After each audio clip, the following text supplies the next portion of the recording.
My name is Jeff Yang, class of 1989, Harvard undergraduate, and I'm here to be the interlocutor, the conversation partner of Michelle Young, who is, of course, the author of this fantastic book, which I've just been absorbed in for the last week.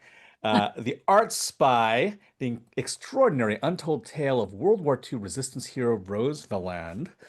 And she is a journalist and an entrepreneur, the co-founder of Untapped Cities, fantastic resource for better understanding and exploring the way that the culture of the city and in the way that the built environment kind of shapes our lives. And she also is my cousin, which I'm very fortunate in, not just because it has enabled me to get little glimpses of her fabulous life over the course of her, prior to writing the book, during the research and creation of this book, and finally now face to face as we talk about the book itself. So, Yeah. with that, oh, I'm also an author.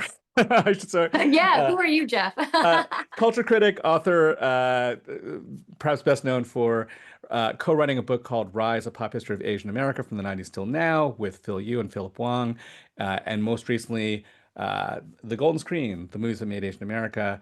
Uh, oh, hey, we saw a Yeah. little guest there. It's like that famous scene where like the kid interrupts the it's like, here Your we husband's go. kind of crawling in on his knees and like drag your kids back. Yeah, I see it.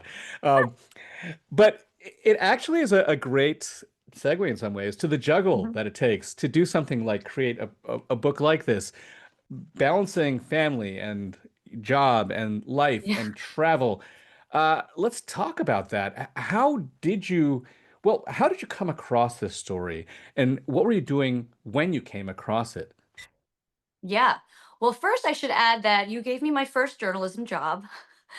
When my dad thought, who is watching today, my dad thought I was up to no good. My senior year of high school. Hi, Dad. And so I have to thank you for that very early glimpse into journalism at A Magazine, which when I talk to people still today, they all remember it, whether they're Asian or not. I have a friend, a Wow. famous author who grew up after college working in like the magazine business in New York. And she's like, of course I know A Magazine. It's So the power of alphabetic order. yes, I've learned that with my last name. I'm often the last book listed in a roundup, and I'm like, hey. But I came across Rose Valland in a book, not the Monuments Men book, but a book called Goring's Man in Paris by Jonathan Petropoulos. And this was about Goring's art dealer, personal art dealer in Paris, whose main job was connected to the army and was assigned as an art historian, a German art historian, to help inventory all the art that the Germans were looting in mass from Jewish families, predominantly Jewish families in France. And so every few chapters in this book, this woman named Rose Valland appeared. And I had spent more than half a decade pretty much reading only books about female spies in World War II, true stories only, and had read, the compilation books like D-Day Girls, had read individual biographies. And so when I came across a female spy from World War II that I didn't know, I was like, how did I not know about this person? And immediately I really identified with her story. I think there was something about her being an outsider, written out of history, forgotten, all these things. I think as Asian Americans and as minorities, we experience levels of all of this. And so I think when I read her story, I just understood her and understood the challenges she went through. So I looked her up and thought, well, her story is incredibly exciting and likely more exciting if one were to dig into her wartime years. So that became the task. But I had to first find an agent, find a publisher, and all of that. And then, of course, this took me 4 years in total. So had a very supportive family that was willing to take on times when I was not here and researching. That is all the details around publishing and getting a book into the world, having to sell it, having to or pitch it and then sell it and then sell it again, basically, and then have to research and write it and carefully annotate every single thing that you actually pull together from it. That's hard for any book, but it's particularly hard for a work of history where Mhm. you're actively trying to construct a narrative out of the scattered clues that exist in many cases across multiple continents. And Right. that would be Rose Valland's story. Like you said, her story, it's not that her story hasn't been told before. Hmm. She wrote her own memoir, which was turned into a movie in Hollywood back when. She has popped up in other narratives. You mentioned The Yeah. Monuments Men, right? George Clooney, Matt Damon. We've heard of those guys. But this really does seem like the first book to not just home in on her and her centrality to this effort to try to preserve the cultural legacy, the immense cultural legacy that was looted and in many cases even destroyed by the Nazis. It's also one that reveals aspects of her life and personality and character that maybe weren't held to the light before. And one of them, of course, is her lifelong relationship with another woman, which again, I know that there was some controversy when you first decided to pull that into the narrative, but how did that end? As I note that it is the beginning of Pride Month for those who celebrate. Yeah. Yeah. How did you first come across that, and how did you get, I guess, permission or collaboration with the family on how to actually tell Yeah. that story? Yeah. So it's interesting because when I was trying to figure out just really the outline of her life in the war, there was already so much information that I didn't dig into her personal life until quite a bit later, because the prevailing thought was actually that she had met Joyce, this woman who was a British citizen but half German, that they had met in Germany after the war. And I said, okay, great, that's outside my timeline. Let me compartmentalize that. But through the Rose Vallon Association, which is an association dedicated to Rose from her hometown, I was put in touch with Joyce's family as well as Rose's family. And so after I turned in the first round of the manuscript, I said, maybe it's time to talk to the family. And they said, oh, as far as we know, they lived together during the war. Oh no. Major problem for the book, if so, but also exciting. And so I spent around 3 months. First, I needed to verify that that was correct, because there's always family lore, and they had not seen Joyce many times actually in their lives. It was just an occasional thing. And they admitted that they didn't know too much about their lives or about her. But they gave me great detail about her personality, which I was able to put in. So part of it was verifying whether they lived together, how they might have met. And I realized that the key to this, I had listened to a podcast with the researcher Philippa Langley. If anyone knows the story of the woman who found the body of Richard III under the parking lot in London, that's the woman. And she had been doing research into the story of the two princes, which allegedly Richard III had killed, the heirs to the throne. And she said, she was told by the London Metropolitan Police that you have to treat it like a missing persons investigation. And I heard this as I was embarking on this search for Joyce. And I was like, this is exactly what I need to do.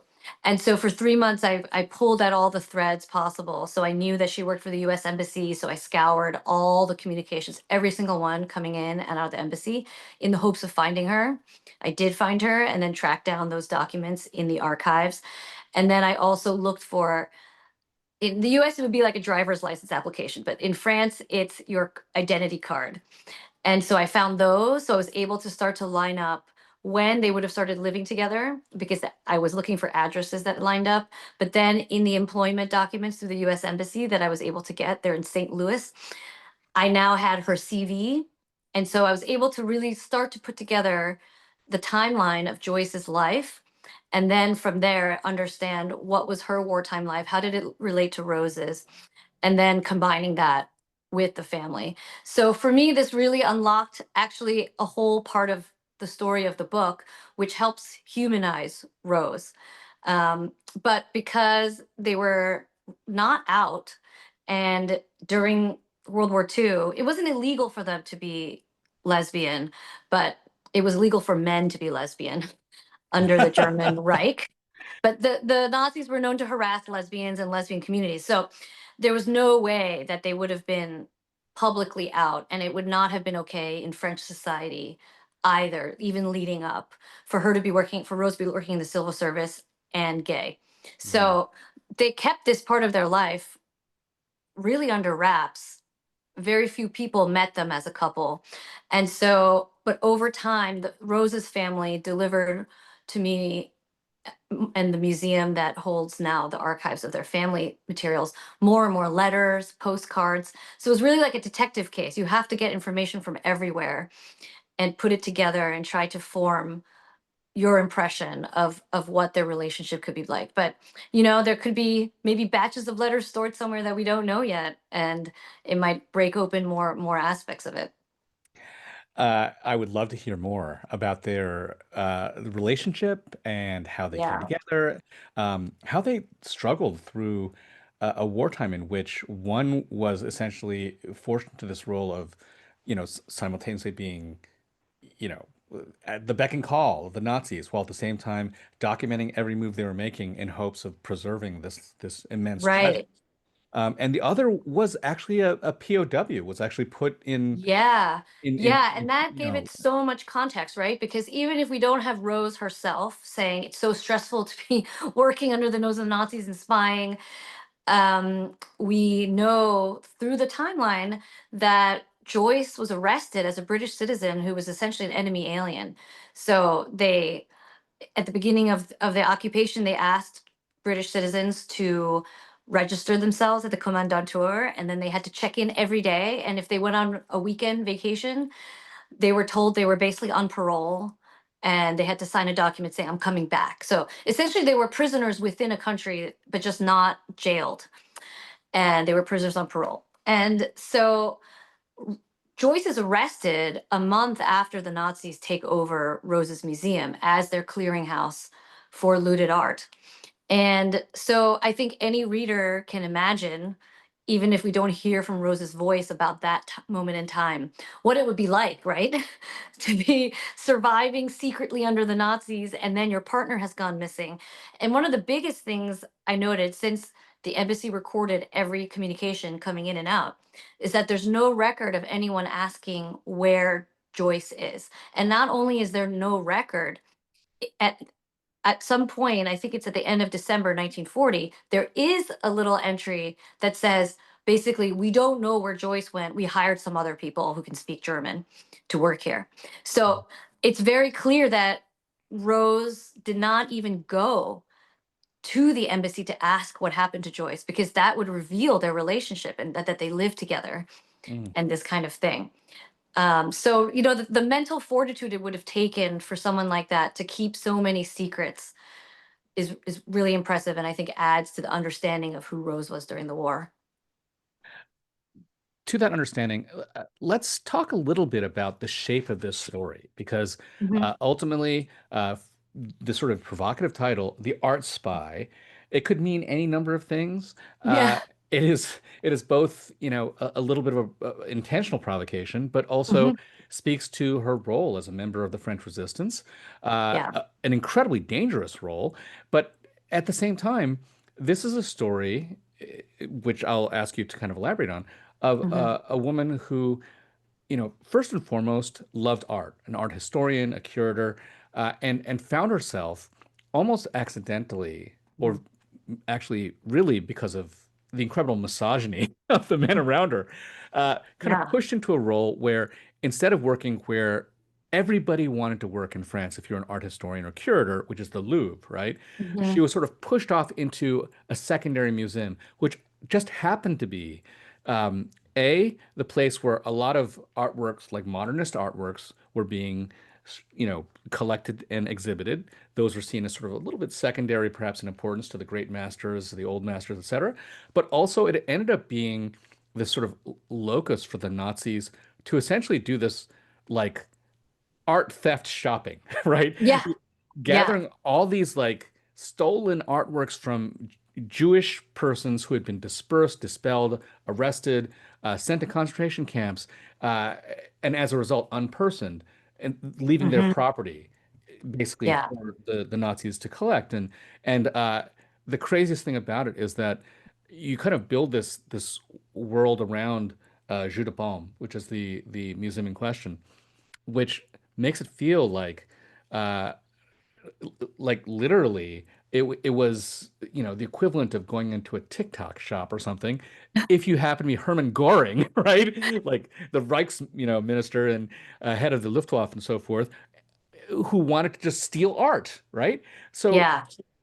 let's talk about Rose's role throughout, in all Yeah. of this, and why that actually ended up being really important through and during the war. Yeah, you mentioned the misogyny, and Rose had a lot of trouble in the 30s after she graduates from her multiple degrees in fine art, art curation, etc. She has a hard time getting a job. So she takes this unpaid secretarial job in the Jeu de Paume Museum. And as you mentioned, a kind of lesser consequential art museum, but of course displaying Picasso's and curating art from different countries. So each exhibition would be the modern art of X country, and including smaller ones like Latvia and or America, larger countries. Yeah, so really across the board, I have her address book. I found her address book and it was like a who's who of the art world around the world, right? And so she ends up basically running the show over her 7 unpaid years. She manages to convert her unpaid secretarial job into an unpaid curatorial job, which is like kind of impossible to do actually. The fact that she was able to transform that, French civil service is very rigid and strict. And so by the time the Germans arrive in France, she knows this museum inside and out, and she's essentially its main curator because her boss is either hobnobbing or traveling abroad looking for new art or recalled to the Air Force, which is what happens in the early part of the war. So she's there, and her boss, well, really her boss's boss, the head of all the Louvre and the French National Museums, instructs her when the Nazis arrive and take it over to remain at all costs in this museum. And I think one important distinction to note is that during this time we are just in an armistice, which is a temporary truce. So the Germans have occupied, but they're basically saying we're waiting for the British to surrender, at which point a peace treaty will be made, and all the art we're stealing will be used as reparations in this future peace treaty. So that was a way they could say to justify the taking of the art. But they were still hesitant about full on looting. So there was all these rules like you can't take it out of the country if it's a temporary safeguarding protection measure, which is how they would also, instead of saying stealing or looting, they would say we're safeguarding the art. So lots and lots of euphemisms that were used. And so that's why Rose was allowed to be in this museum. She was the representative of the French National Museums that was remaining in the museums, essentially initially to make an inventory of what came in and out. But day one, she's not allowed to do that. Her notebook is slammed shut. And so she's just sort of this like person there that they think liaisons with the guards, knows how the building works, speaks French to the people that need to be spoken in French, and is not very important in the grand scheme of things. A female, kind of academic looking with her glasses. So she's grossly overlooked by the Germans. And but she takes her mandate from her boss very seriously, and for 4 years she's spying. And when I say that, I mean, so first she's trying to figure out who are the players, who are these Germans coming in and out, trying to understand their names. So you see in the notes her writing things down phonetically, putting question marks, and trying to figure out who are these looters coming in and out, and then documenting some of the things they're saying, and and more specifically the art that's being dropped off, where they've come from, what they are, and then eventually where are they going. And then over time, she gets a little more daring. So she starts to steal documents from the museum, sometimes out of garbage cans. She steals negatives of the photographs. The Germans were very good documenters. So they filled out these very pre-filled index cards of all the information needed about everything they stole, and then took pictures with a Leica camera. So she stole these photographs. And sometimes the staff did staff photos, kind of like what's that, glamour shots, 1940s glamour shots. And so she had all the evidence of who worked there, what art was being stolen, and then where it was going. And then because she could understand some German through her partner Joyce, she was listening to conversations, phone calls, and documenting that and bringing that information to her boss, who was part of the French resistance out of England through Charles de Gaulle, but also communicating with a contact in the French resistance within France who was working with the rail system. And the rail system was very active in the resistance during World War II, sabotaging things. Hmm. Well, a lot of that actually comes back, right? So, we talk about the art train and so forth later Hmm. on. But I want to actually now dive into a little, something which may cross people's minds, which is why are we Yeah. so concerned about art when there's like Yeah. genocide happening and, Totally. when Europe is being conquered by the Reich? And two things. One is that art was actually incredibly important to the Nazis, right? And Yes. we should talk about that. But Yeah. certain kinds of art, like art Hmm. and culture, were how they defined the identity of the party and of the Germany Yeah. they wanted to create, and at the same time, how they defined what was abhorrent and quote unquote Hmm. degenerate. So Yeah. let's begin with that because it really does play a critical role in why Jeu de Paume and Rose ended up being so central.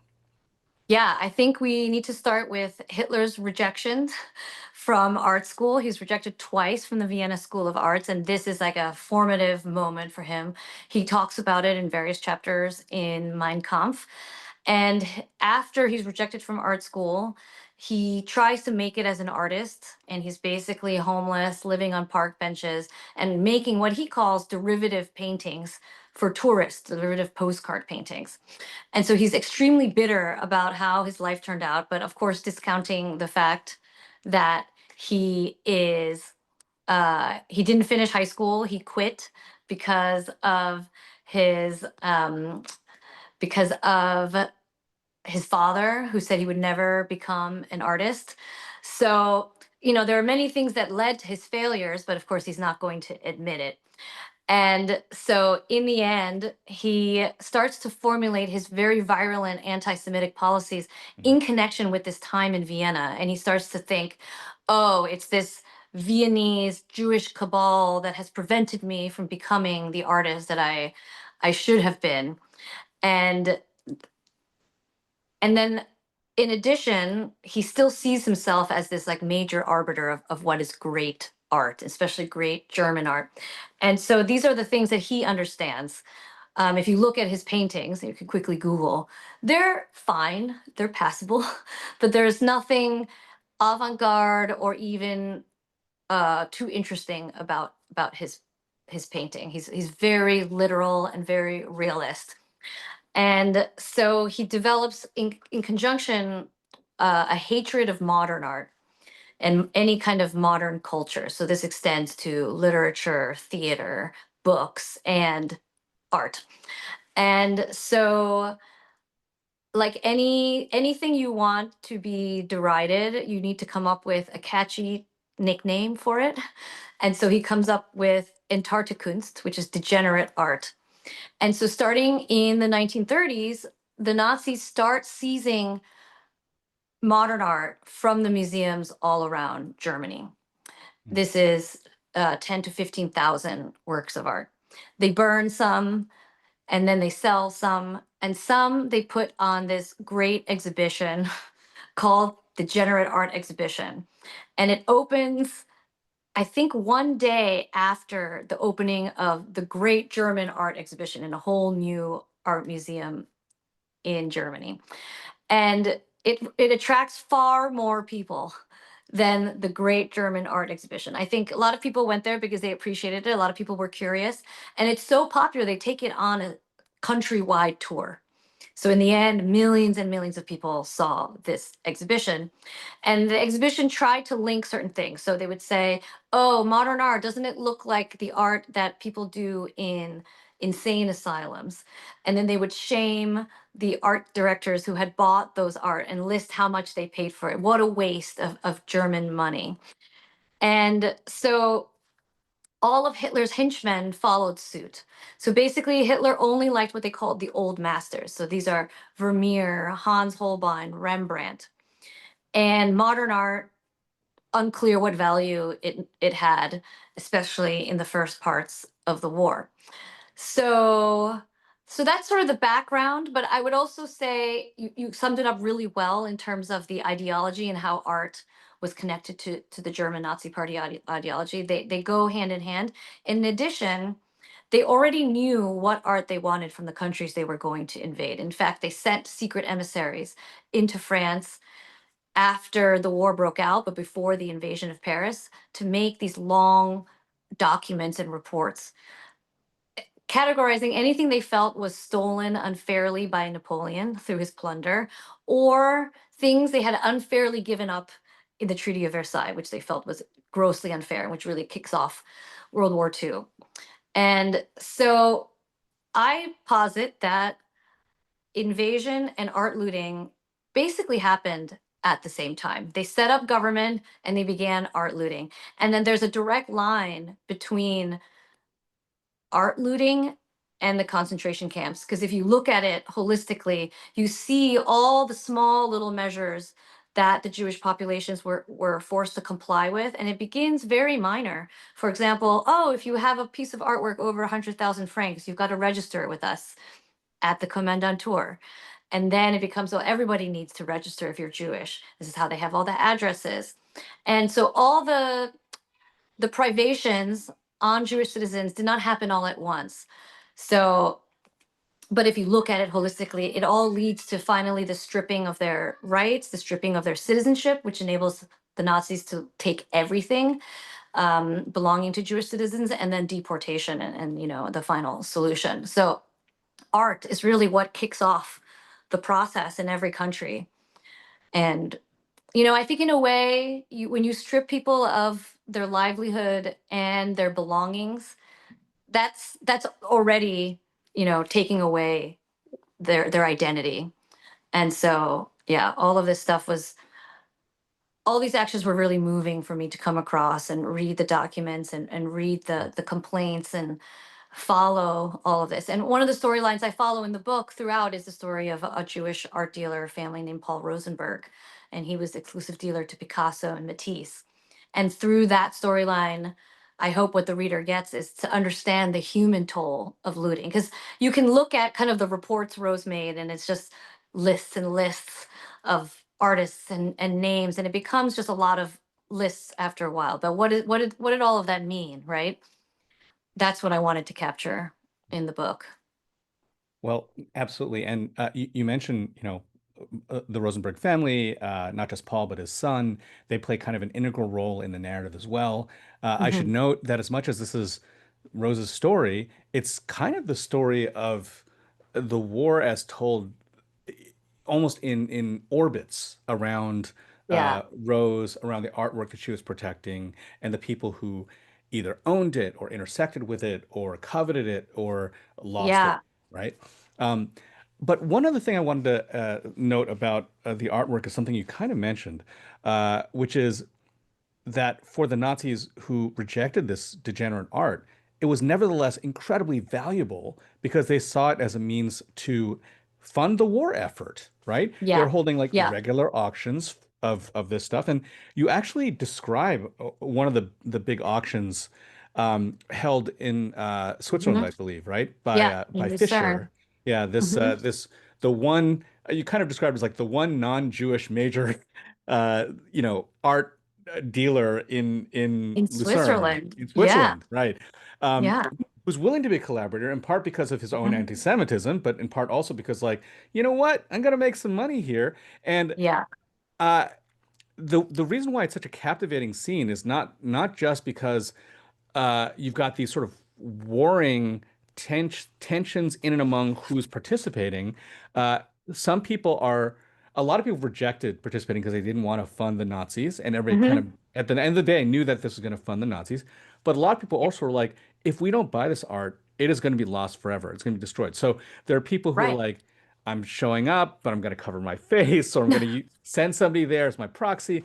It's just like a really incredibly well drawn scene. But it highlights the fact that the monetary value of this artwork was just uncountable, even if Yeah. you wanted to look at it purely from that perspective. And as such, it ended up being a really important part of the war, like trying to preserve, trying to locate, trying to identify, and trying to recover this artwork uh, was a much bigger part of the war than I think a lot of people would be aware.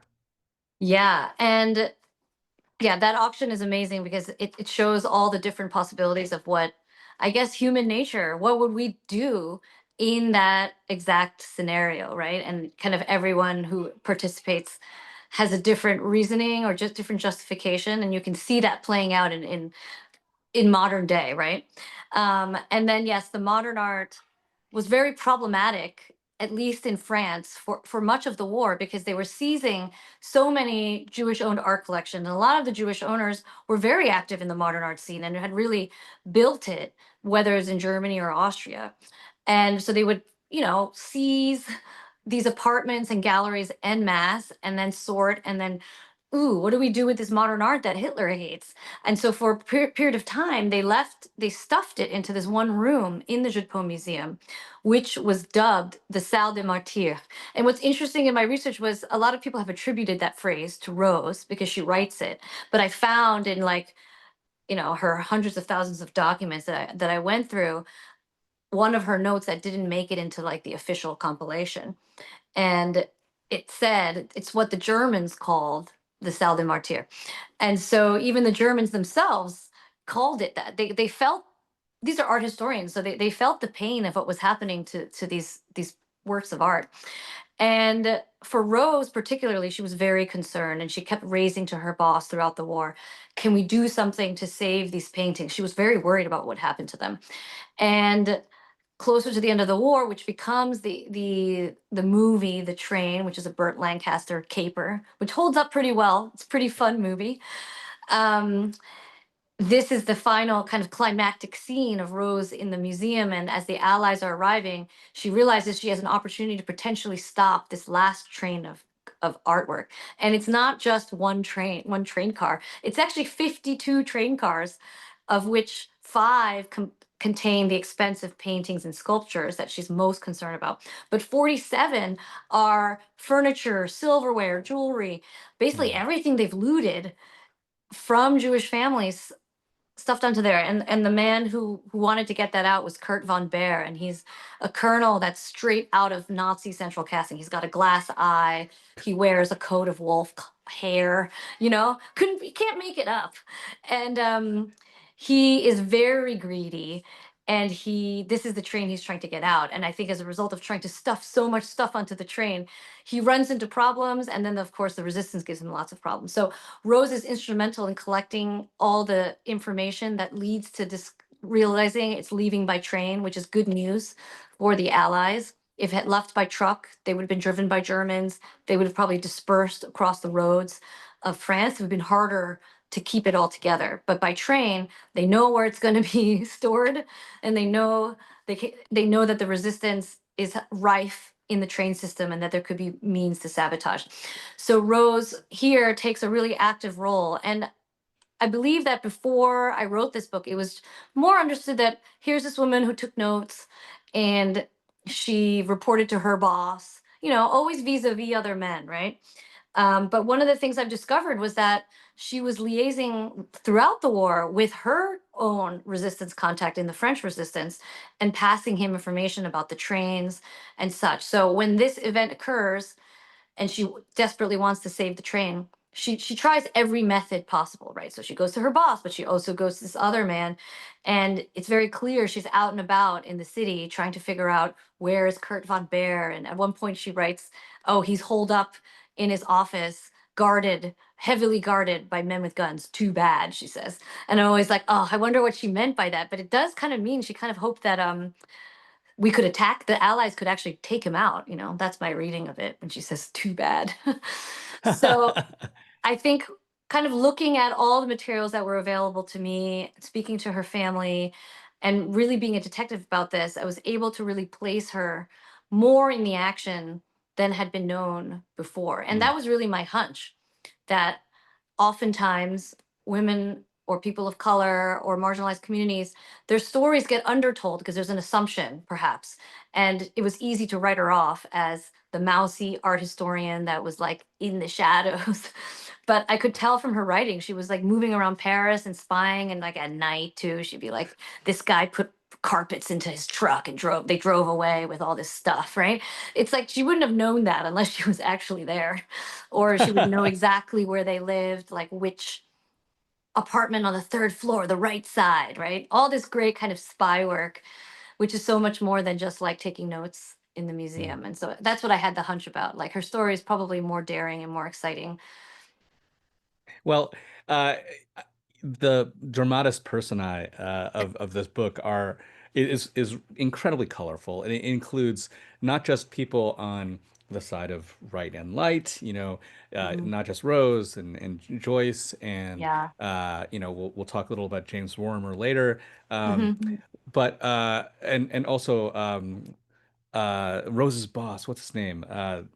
We have Jacques Jaja, Zhao, who yeah, Zhao, Zhao, looks yeah. like Humphrey Bogart. I think it's like Yes. Humphrey Bogart and Cary Grant mixed together. Yes. He was so suave. Suave dude, kind of like manipulating people from the side, trying to kind of play both sides in order to preserve this artwork. It's just sort of glorious. You've got the Yeah. Rosenbergs, Paul Rosenberg, who is basically just like palling around with Picasso and like, Yeah. They, Matisse and so forth.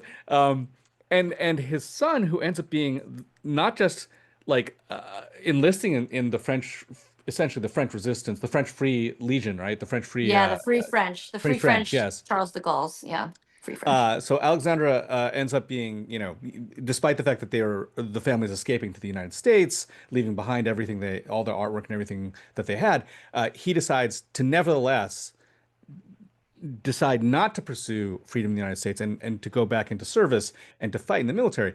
And Yeah. in the book, interestingly, you have him as the one who essentially discovers the art train, right? Which Yeah. is just like a wild kind of looping coincidence because he's like, what's this train? Starts opening up cargo doors and so forth, and starts seeing like boxes imprinted with like names of, Yeah. of works that he recognizes Right. because they're his family's artwork and stuff. Uh, Right. Yeah. It's a really crazy, improbable coincidence. And it really gave me two reasons to include this family. One, it tells the story of what art looting did to a family, but then the link to Rose at the end is, it's just like made from the movies, Minus like I think in the movies they would have fallen in love at the train, and something. Well, we will talk about that as well because again, people have made a movie about this and kind of insinuated things that didn't exist. They sort of fictionalized the story. Yeah. Monuments Men. But before that, I want to talk a little bit about the other side, right? The dark side. You mentioned Hmm. von Baer, Kurt von Baer, right? Who, like you said, was this, this Nazi commandant archetype, but he also had kind of a deputy slash hangers on who Loesch, right? Who Lose, yeah. Loze, sorry, who in a lot of ways is kind of the most despicable person in this entire narrative. He's the Yeah. guy who finds that he's sort of this like golden boy, Aryan who happens to also be both an athlete and an art curator, who comes into the narrative sort of midway through, kind of being pulled in by von Baer because he needs somebody on the Nazi side who knows art. Yeah. And instead of actually, kind of aligning himself with this idea of like, oh, well, maybe we shouldn't be, destroying artwork, he ends up being kind of the biggest thief and looter. He creates this culture of just complete and utter corruption, where everybody in the Jeu de Paume on the Nazi side is basically like stealing stuff out the door wherever they can. It's just like the way that you paint this picture. This one guy, Lotz, ends up being just almost Yeah. the diabolus of this narrative, right? And Yeah. Because in a way, like Von Bear is so obviously bad with and Schnell, he's Schnell, he's like he's very much like Colonel Klink-esque, Yeah, sort yeah. of. Yeah, And he's yeah. he's very upfront about it, right? He's like, I'm just gonna steal all this Rothschild wine and drink it because I love wine, like you imagine almost like a cartoon like of Nazi. But Loza, Loza, yeah. he's always convincing people. He's very wily, he's very manipulative, and Rose hated him from the start, and he really disliked her. And she then served after the war as his interrogating witness at his French Mm, tribunal. So from then on, she was like enemy number one, if she was not already. And for the rest of his life, he harangued about her and resorted to misogynistic attacks. He said that she was in love with him. He talked about the size of her chest, like all these things, which are so ridiculous because we know that she was in love with the woman. And he managed to get acquitted in his trial. He went back to work as an art dealer in Germany and maintained through the rest of his life that he was just this lowly guy following orders and he never stole anything. And then lo and behold, when he died, they searched his Swiss bank vault and there was looted art there from mm, World War II. And so, and even in the book by Jonathan Petropoulos, Jonathan Petropoulos is an academic out in California, a professor, and specializes in Nazi looted art. And you'll discover that Loza even took him for a ride close to the end of his life and sent him on this like wild goose chase about this like looted painting that was supposedly the people, these anonymous people, wanted to give up and restitute. And he traveled to Luxembourg and there was this whole thing. And then it turned out that it was just Loza himself trying to loot a painting that he had stolen, trying to restitute a painting he had stolen, which is really launder it because he can't sell it on the open market, right? So he goes through great lengths to conceal what he's doing. And I think it's very representative of what he would have been doing in the Jeu de Paume at this time mm. in the war. Uh, I want to close out Mhm. the conversation here so we can open it up for Q&A with one Yeah. last ask, and I've kind of like been seeding this throughout. Uh, this is a story that has been told or told in parts other times. Mhm. Probably the most famous telling of it is The Monuments Men, which was a movie from Columbia Pictures that basically uh, retold essentially the recovery part of this story. Not so much the story during the Yeah. war of what Rose was dealing with, the resistance, etc. But it stars George Clooney as a guy who, as it turns out, really wasn't the guy, the central guy in the recovery of all this looted art. It does star Matt Damon as James Warmer, who Hmm.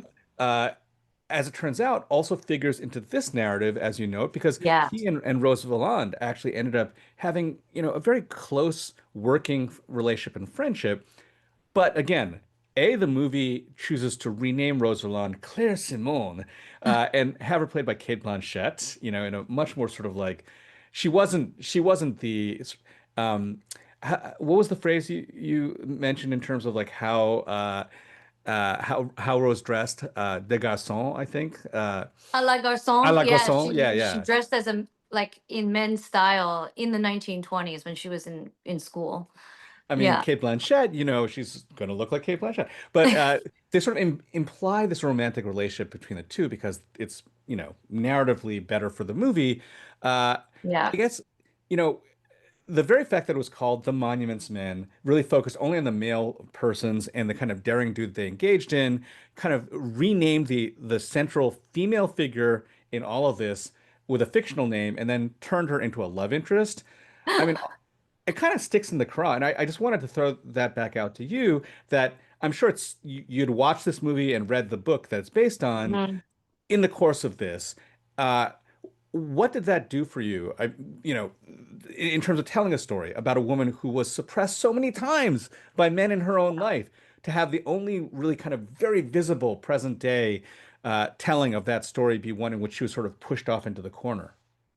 Yeah, I mean, that's why the digging into Joyce and her relationship, that was extremely important to me and the Rose Valland Association. The president of it told me that it was basically going to be her last project. I was her last project before she retired. And the one thing she really wanted to unpack was this relationship with Joyce, because so many people still to this day say, no, no, no, Rose was not lesbian.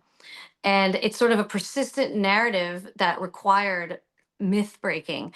And so, through all the work we did together, as well as a final letter that was found amongst really like the last donation of the family of Rose's items, we found a letter after Joyce dies of breast cancer that Rose writes to her cousin for really the first time, expressing her emotion and her relationship with Joyce in actual words, and stating in it, we lived 50 years together.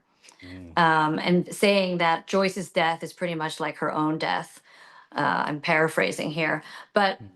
and when we found that, we were like, yes, we can have evidence of them living together, of when they might have met, and all of these aspects. And some letters, although many of the letters were burned by the family of earlier generations, but to have this one document that sums it up in Rose's words, that was a really moving moment to hold that in our hands. And yes, Hollywood and such, there's always a desire to have that kind of more traditional narrative. And it's hard to break that, right?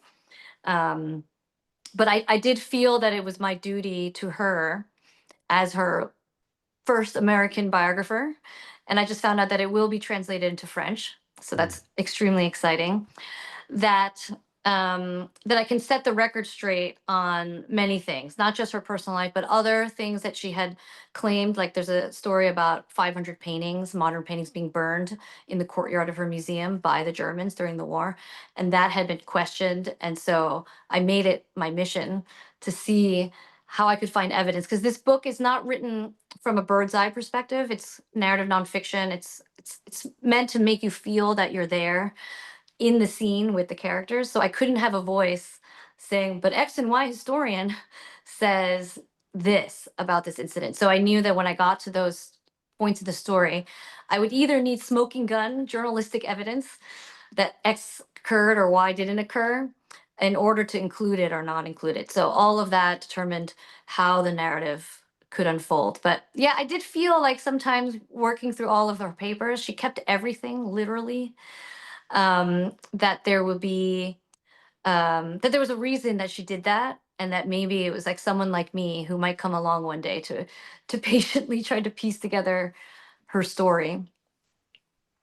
Well, I'm so glad you did. And Thank you. not to knock, by the way, the Monuments Men, several of them, George Stout and Rorimer Hmm. himself, were Yeah. tied to Harvard. So Oh given that yeah, this is and a actually, I worked very closely with the Romer family, and that's ah, been one of the most beautiful things have emerged. I think they see me as another daughter, another or oh. granddaughter. So I just was with them in Cleveland. The family lives partially outside of Cleveland. That's where Romer is from. But I've seen them in New York. I've seen them in Cleveland. I see them in Chicago, and they were extremely helpful in the research and reading of the manuscript, Hmm. and to correct small things like this was actually his title at the museum, and things Well, like that. well, thank you so much. I'm so glad that you have these continuing connections and conversations with all these Hmm. historical figures and Yeah. their descendants, because the story doesn't die. It continues to live and continues to evolve. Yeah. And with that, let's open up the floor for Yeah. some questions. I saw. Either, go off mic and go ahead and I guess ask, I guess, or you can toss them into the chat. Uh, Either way, we have room for a couple questions before Yeah. we have to close out. So who would like to say something? I feel like there was. I can't read it on my phone, but ooh, what happened here? Oh, Can't read the questions on the phone. Sorry, I can't read the questions on my phone, but maybe someone can read it out to me if someone had put it in the chat. I tried to do that, but I got disconnected. I don't see any questions in the chat yet. okay. Oh, I Um, saw. Oh, was there a comment? It was a Someone said, yeah. "I comment. hope." Yeah. Ah, okay, okay, okay. Yeah. Thomas Lee just wrote, hope your book will soon be translated into East Asian languages. Hmm. Oh, I know. I know. Anyone know any Asian publishers? it would be fantastic if that were the case. This is a story that I think just needs to get as broadly read as possible, just to give another dimension to a war that I think people have already mythologized so deeply. Um, Nan says she's not allowed to unmute yourself. Yes. So if I you, didn't, it's Nan, okay. I am happy to unmute you. Did not see your hand raised. Sorry. Okay. Hi, Hi, hi, Nina. Michelle. Hi. So my question is how long was the time period between when you came up with the idea to today? And that was part one. And part two, can you Yeah. talk a little bit about your research? I mean, you talk about actually looking through the Yeah. source documents, like where did you do that? How did you get access to it? Do you speak French fluently? Like talk a little bit Yeah. about that, Yeah. your process. So it's been almost 4.5 years since I discovered Rose. I was pregnant with my second daughter during the first part of that. So it was really a seed of an idea. And then once I was ready, it was writing some sample chapters, getting an agent, etc. And then, yeah, the research, I really aim in stories like this to get to as many primary resources as possible. And so a lot of that was in France, French National Archives, French Diplomatic Archives, where the diplomatic archives is where Rose's office materials went. And that's like 1,000 boxes of documents. It's just what she'd left in her office. The French National Museums had information about her work related to the museums and all of the information about how the museums protected the art and evacuated it, and some stuff about art restitution afterwards. And then there were archives in other parts of France. So stuff that was in her personal apartment or either with her family or in an archive museum in Grenoble. And then there was the US National Archives, because actually Rose was a captain in the US Army and the French Army after the war, working on restitution in Germany. And so that was one of the kind of untapped archives that I went to, because the people that have written about Rose before have mostly been French, and there's so much material there. Why even search for the random things that might be in the US documents? But that was there along with all of Joyce's employment and work related information. And then there were like other places that I in Germany that would send me documents remotely. Latvia, the government gave me some stuff because she won an award from Latvia. And then to make the color that's in the in the book, to make you feel like you're there, it was a combination of this source material with, ideally, it was a lot of journals and diaries written by people that lived through those events. So I would search for those sometimes over the course of a long period of time to find someone that might have lived through the same events at about the same time and try to piece that together. But I love this kind of detective work. It was maybe my favorite part of putting together. Yeah. Amazing. I think we have room for one more question. Yeah. Anyone?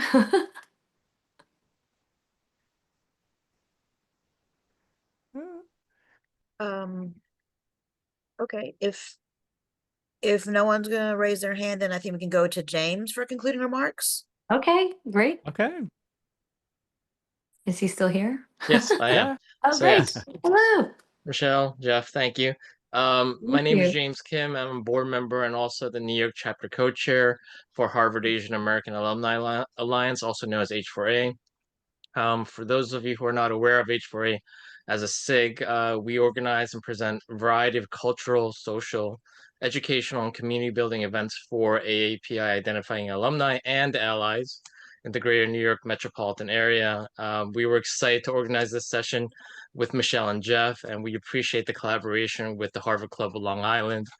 To conclude, thank you to Jenny Korn, our digital events chapter head, to set up the virtual Zoom session. And she leads a variety of virtual events that incorporate such as race and mental health, race and disability. So thank you for each of you to spend an hour with us together. And Jeff, appreciate you taking time to moderate, and Yeah. for Michelle, sharing your exciting book, The Art Spy, with Thank us. you. Thank And you. for those who are in attendance, please purchase the book on Amazon. Barnes and Noble, or even a signed book via her website, and the website's in the chat. So again, with Thank that, you. thank you to everyone, and have a good evening. Thanks. Thank you. Thank you. All right, Thanks, take care. Michelle. Bye-bye.